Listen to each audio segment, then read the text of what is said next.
अहिंसा सत्यमक्रोधः त्यागः शान्तिरपैशुनम् दया भूतेष्वलोलुप्त्वम् मार्दवं ह्रीरचापलम्.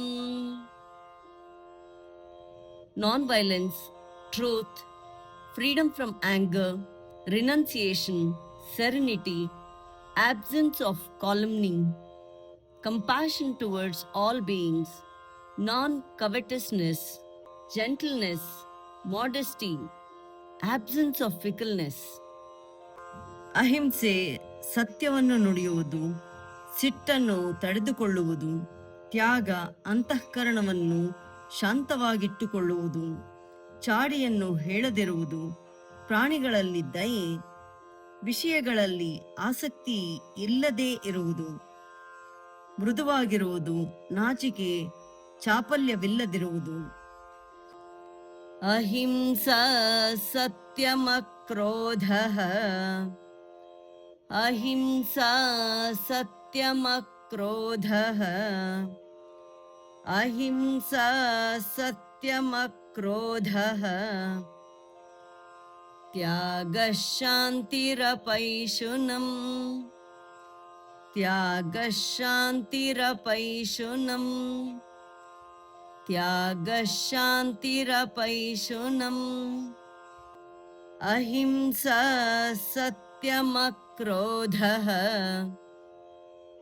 त्यागः शान्तिरपैशुनम् अहिंसा सत्यमक्रोधः त्यागः शान्तिरपैशुनम् अहिंसा सत्यमक्रोधः त्यागः शान्तिरपैशुनम् दया भूतेष्वलोलुप्त्वम् दया भूतेष्वलोलुप्त्वम्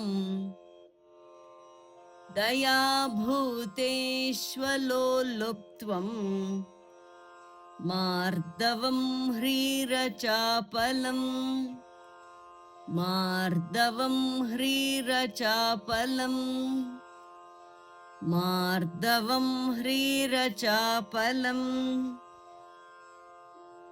दया भूतेष्वलोलुप्त्वम् मार्दवं ह्रीरचापलम् दया भूतेष्वलोलुप्त्वम् मार्दवं ह्रीरचापलम् दया भूतेष्वलोलुप्त्वम् मार्दवं ह्रीरचापलम् अहिंसा सत्यमक्रोधः त्यागः शान्तिरपैशुनम्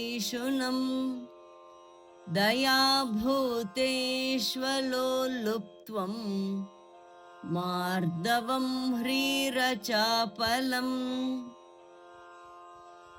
अहिंसा सत्यमक्रोधः त्यागः शान्तिरपैशुनम् दया भूतेष्वलोलुप्त्वम् मार्दवं ह्रीरचापलम् अहिंसा सत्यमक्रोधः त्यागः शान्तिरपैशुनम् दया भूतेष्वलोलुप्त्वम् मार्दवं ह्रीरचापलम्.